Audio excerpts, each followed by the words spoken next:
Barbara had lived in Willow Ridge for so long that most people could not remember a time when her presence wasn't woven into the rhythm of the village like a gentle thread. She was the elderly woman with snow-white hair that fell in soft waves to her shoulders, eyes warm enough to melt winter itself, and a voice that could calm even the most restless soul. Children adored her, adults trusted her, strangers felt an unexplainable comfort just by standing near her fence. But the one thing no one ever understood, no matter how many stories they invented, was the house she lived in. Barbara's home stood at the farthest edge of Willow Ridge, right where the cobblestone road dissolved into dirt and then into a narrow forest path. The house was old enough that its foundation had settled unevenly, giving it a slight lean, like someone exhausted after carrying too much sorrow for too many years. The windows were tall and thin, framed by weather-worn shutters that creaked in the wind even when the air was still.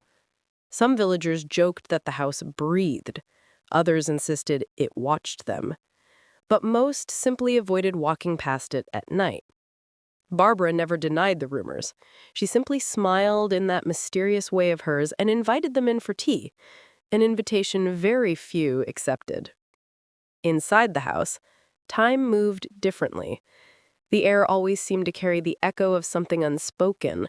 Wooden floors whispered beneath every step, not in an ominous way, but like they recognized footsteps. Dust never settled on the furniture. Shadows lingered a moment too long after objects moved. And in the evenings, when Barbara sat by the fireplace with a book in her hands and her spectacles perched delicately on the bridge of her nose, faint chimes could sometimes be heard from somewhere deep within the walls. No one but Barbara knew the chimes' origin, or what they meant. On an early autumn morning, one that looked like any other to the villagers, the chimes returned. Not the faint ones inside the walls. No, these were the bells. Barbara was in the garden behind her house, kneeling before the lavender bushes that had finally begun to wilt after an unusually hot summer. She touched the drying petals with tender fingertips, humming softly as she clipped away the brittle stems. Her voice, though quiet, carried through the still air like a lullaby meant for the earth itself. Then, the bell rang. Soft, clear, metallic, but unmistakable. Barbara froze, her pruning shears hovering in the air. Her spine stiffened and a cold ripple slid across the back of her neck as if an invisible hand had pressed its fingers there. No. The bell rang again. This time, closer, more deliberate, more familiar. Barbara's breath faltered. Her shears slipped from her fingers and landed in the soil with a mudded thud. She slowly straightened, turning her head toward the woods bordering the garden. The bell had not rung in 46 years. Not since the night she lost everything. She felt the air change around her, cooler now, heavier, filled with a stillness that didn't belong to the morning. The trees at the edge of the forest swayed, though no breeze touched them. Fallen leaves lifted from the ground and danced in a strange spiraling motion, almost as if carried by a force unseen. Barbara's hands trembled. She pressed them together, squeezing tightly. "Please," she whispered, "don't let it be you." But she knew. Deep in her bones, she knew. You cannot outrun the past forever. The bell rang a third time, sharp, echoing faintly through the entire village. And in that moment, something inside Barbara stirred awake. Something she had buried so deeply she believed it would never surface again. She stepped back toward the house, her heart pounding with a mixture of fear and resignation. The lavender bushes behind her rustled as if whispering warnings. Barbara reached the back door, gripping the handle to steady herself. Her reflection stared back at her through the glass pane. Her white hair, her lined face, her gentle eyes now shadowed by memories she had long refused to revisit. "It's starting," she breathed. "After all these years?" In Willow Ridge Village, The bell was not something people talked about lightly. Most had never heard it in their lifetimes. Those who had, decades ago, either moved away or refused to speak of it. The bell was not a village artifact, nor a church sound, nor a tool used by anyone in the area. The bell was something older, something tied to the land, something tied to Barbara. The villagers felt it long before they understood it. Gerald, the cafe owner, glanced up sharply when the bell chimed, nearly spilling his coffee. He blinked confused. "You hear that?" he asked the men at the next table. They nodded uneasily. At the schoolyard, children stopped their games mid-step, kites falling limp as they turned toward the forest in unison.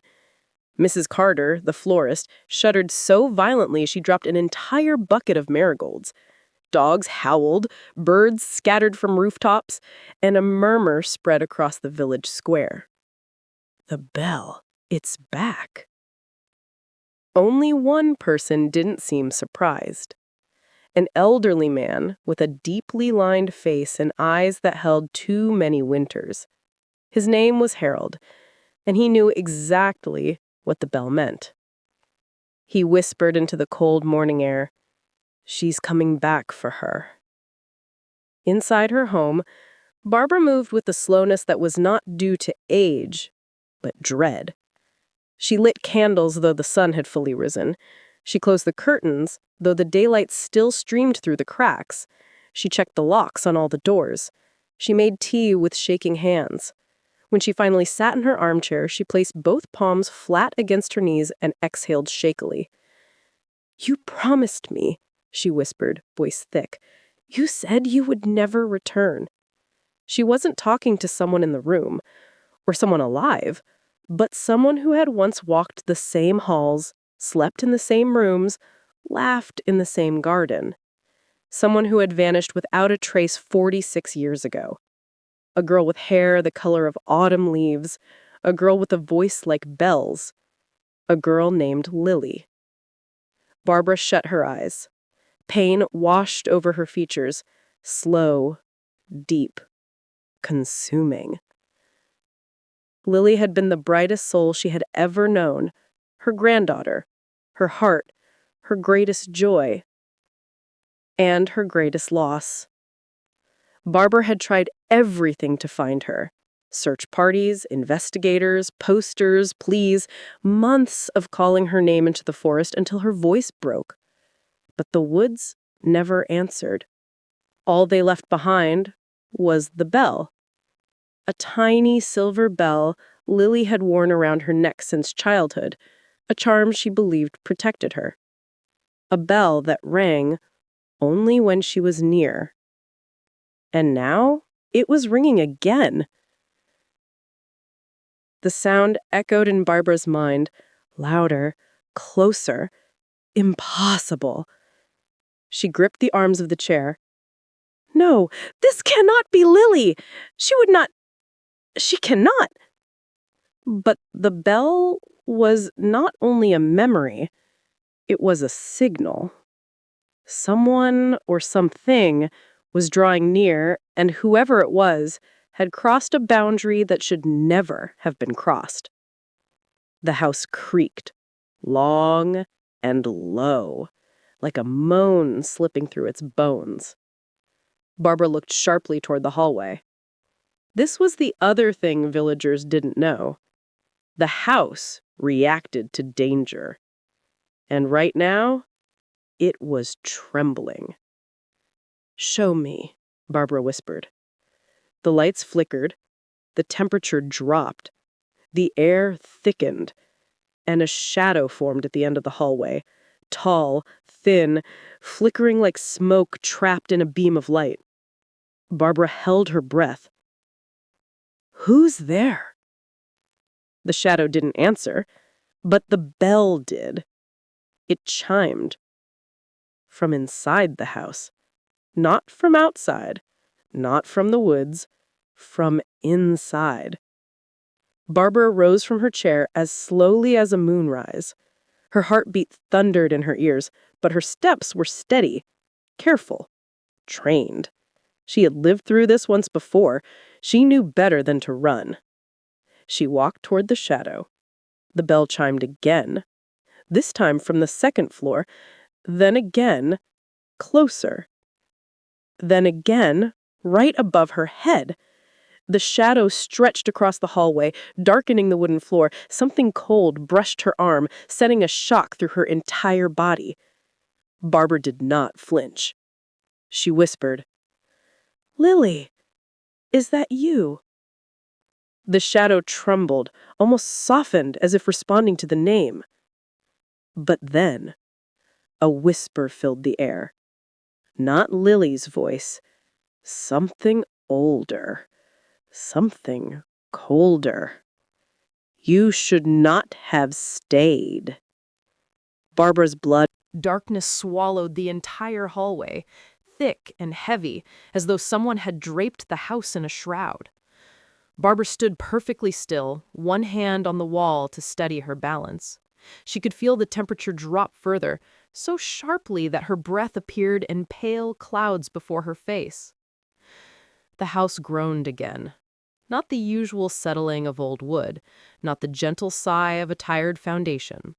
This was something deeper, an unnerving, shuddering sound that vibrated through the floorboards under her slippers.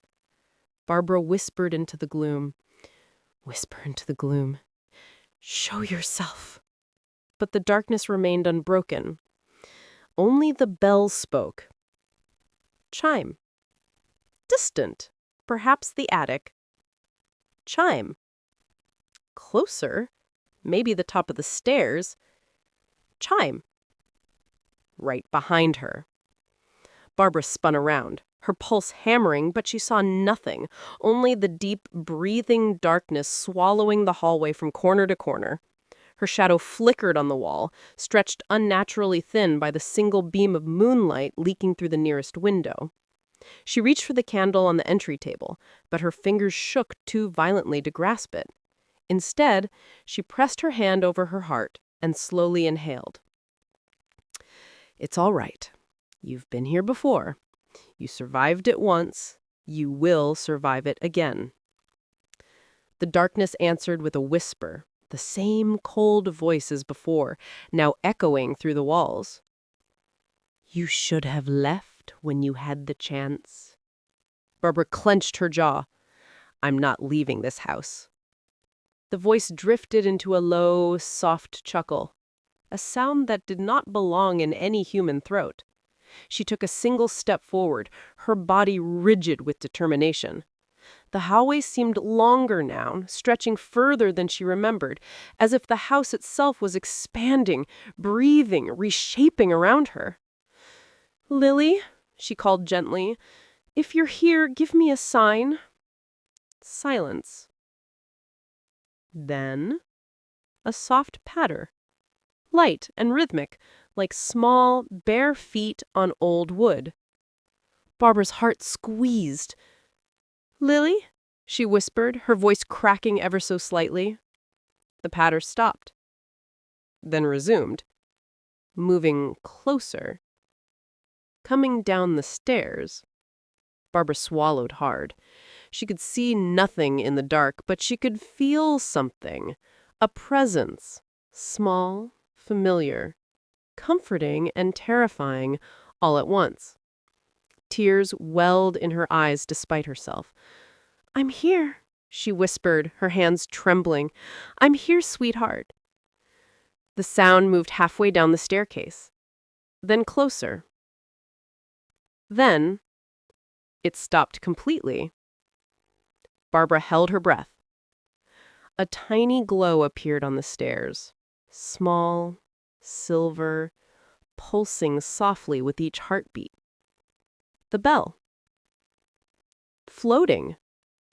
No chain attached, no neck beneath it, just the bell itself, suspended in mid-air, turning slowly as though caught in an invisible dance. Barbara took a shaky step toward it. "Ellie? Ellie?" The bell rang, a single, delicate note that pierced through her soul like a memory brought back from the dead. Barbara pressed her hand to her mouth, choking on a sob.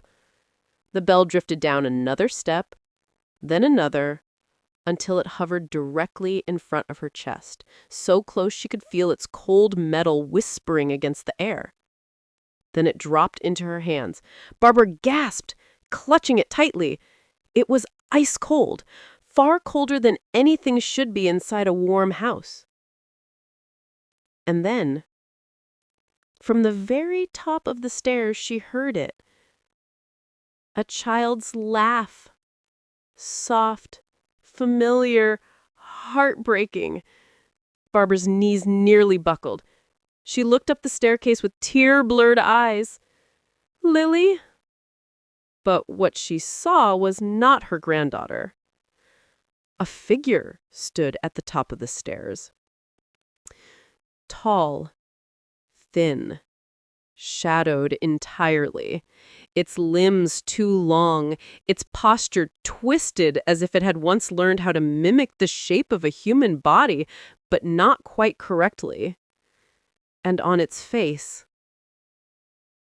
no features, no eyes, no mouth, just a smooth, dark surface that reflected the faint glow of the bell. Barbara staggered backward against the wall. The bell in her hand trembled, vibrating violently as if it trying to leap free from her grip. The shadow figure tilted its head to the side, slowly, unnaturally, studying her. Barbara's breath caught. Then it spoke in Lily's voice. "Grandma? You came?" Barbara's entire body went cold. "No, you're not her. You're not Lily. What are you?" The figure stepped down one stair, then another, its long fingers dragging along the wall, leaving faint scorch marks. The voice that came from it was layered, Lily's tone woven with something older, something ancient. "You called me home." Barbara shook her head. "No, I did no such thing." The figure's featureless face seemed to smile, its smooth surface bending in a horrific imitation of human expression. "You rang the bell." Barbara froze. "No, I didn't touch the bell. I didn't ring it. The creature interrupted softly, almost lovingly. "The bell rings only for the one it belongs to." Barbara's pulse slammed against her ribs. "It belongs to Lily." "Yes." "And she is not here." "Yes." A terrible realization twisted inside her. "Then who rang it?" The creature's head tilted further. "You did." Barbara stumbled back against the wall. No, I didn't touch the bell. I didn't ring it. You called her," the creature whispered, almost lovingly. "You've been calling for years. Every night, every dream, every desperate memory. Your longing is a beacon. Your grief is a key. And I answered." The last candle in the hallway flickered and died. Barbara's heart hammered as she whispered into the empty space around her, "Why? Why now?" The answer came like a sigh across eternity. "Because she is close." The floor creaked behind Barbara. She spun around, but nothing was there. Only the cold, silent hallway, stretching into the dark. When she turned back to the stairs, the creature was gone. Only the air remained, heavy, trembling, electric, like the moment before a storm breaks.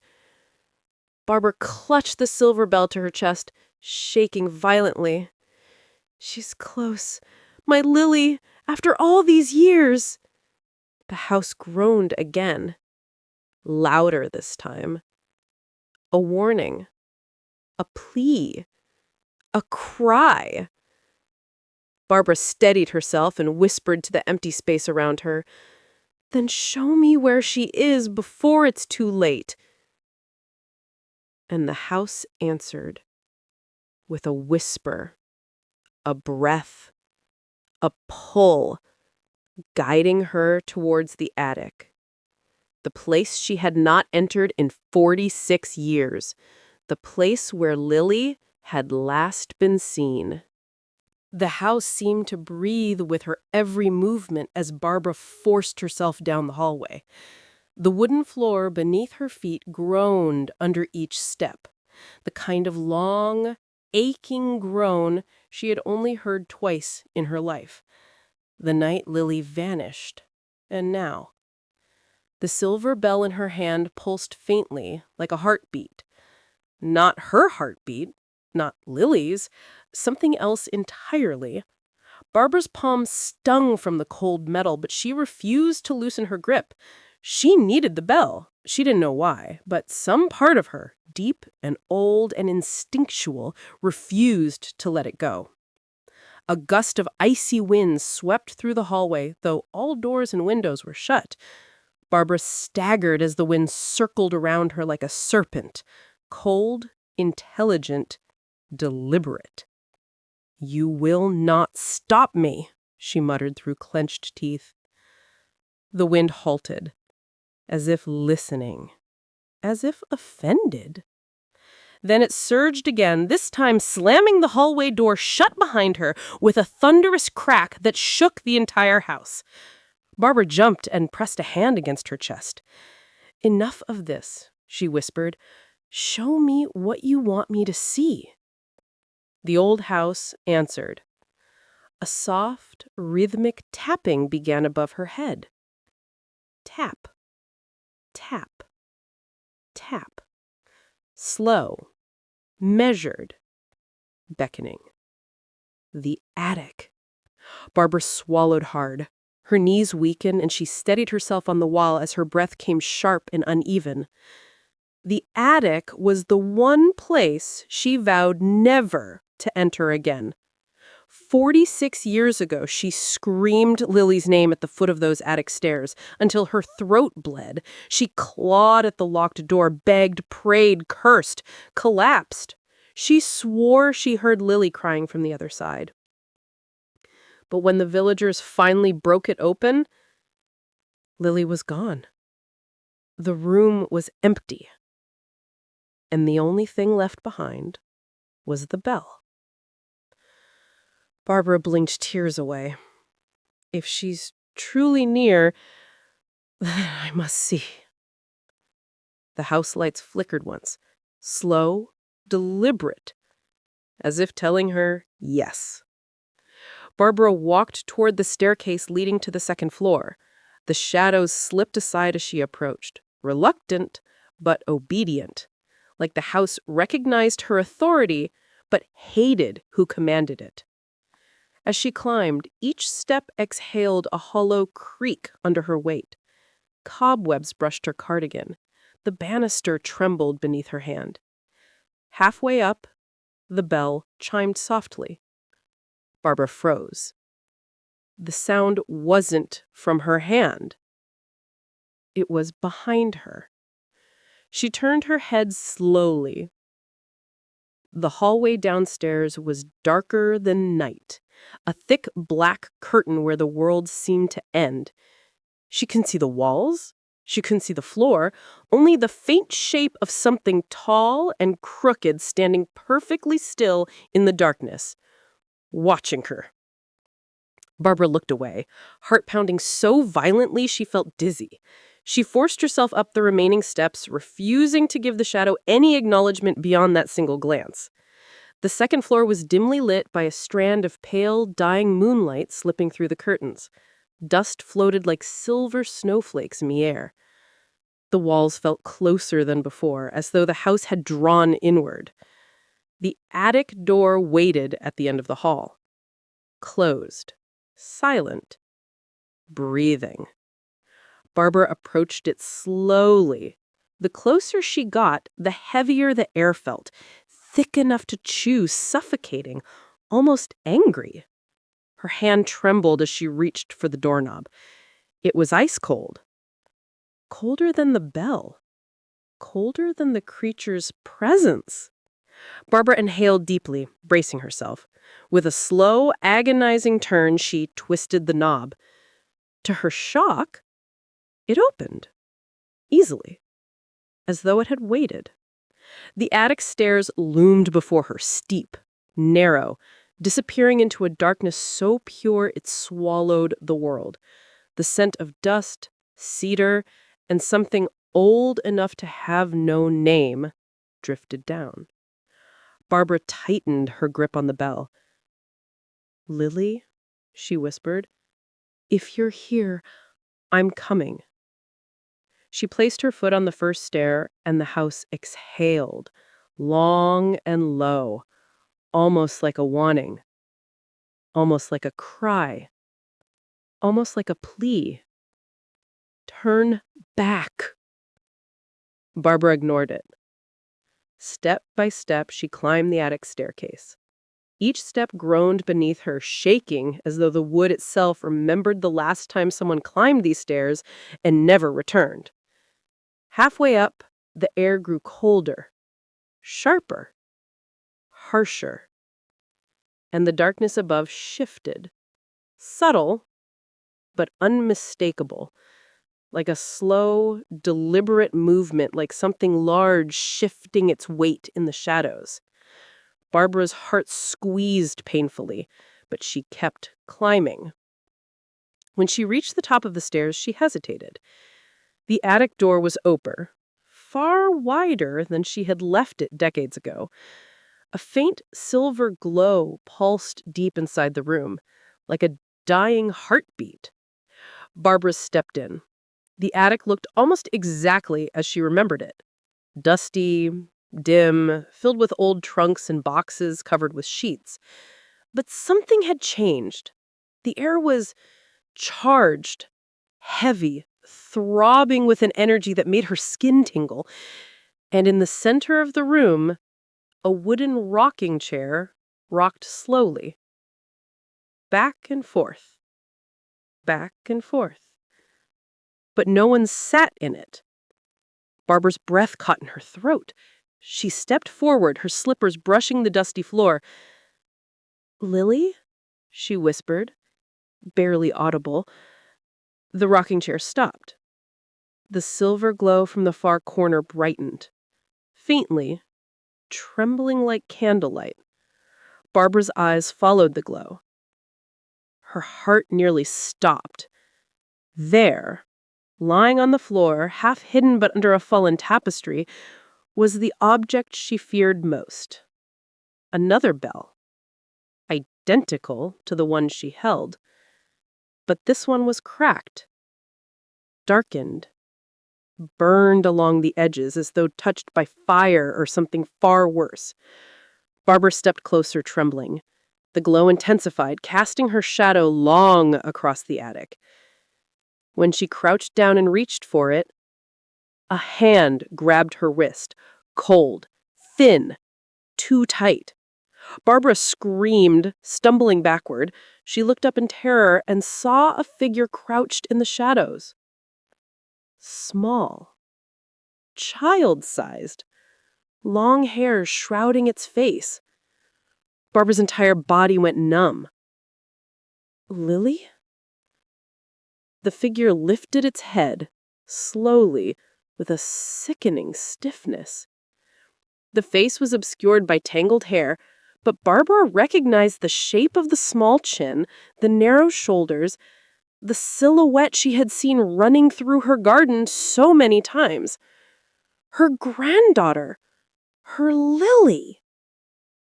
Barbara's eyes filled with tears as she crawled toward her. "Sweetheart, I'm here," she whispered, voice breaking. "I've waited so long. Please, look at me."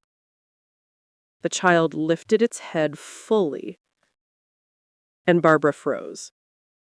The face was wrong. Horribly wrong. It was Lily's face, but pale as moonlight, stretched unnaturally thin.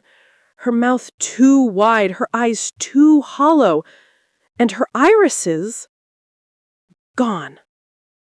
Only silver light glowed where her eyes should have been. The cracked bell beside her pulsed in sync with her empty gaze. Barbara's scream died in her throat. Her breath shook violently as she whispered, "What happened to you?" The Lily thing lips parted. But the voice that came out was not Lily's, not a child, not human. "You left me." Barbara's heart cracked in two. "No!" she whispered, tears spilling over. "I searched for you. I never stopped calling." "Your calling is what brought me back, but not in the way you hoped." Barbara stumbled backwards. "Sweetheart, please." The room darkened. The house screamed, every wall, every beam. The cracked bell on the floor split further, releasing a sharp metallic shriek. And Lily's silhouette shifted, elongated, distorted, rising taller and taller until it mirrored the shadow creature Barbara had seen on the stairs. Her Lily, her precious Lily, was becoming something else, something pulled from the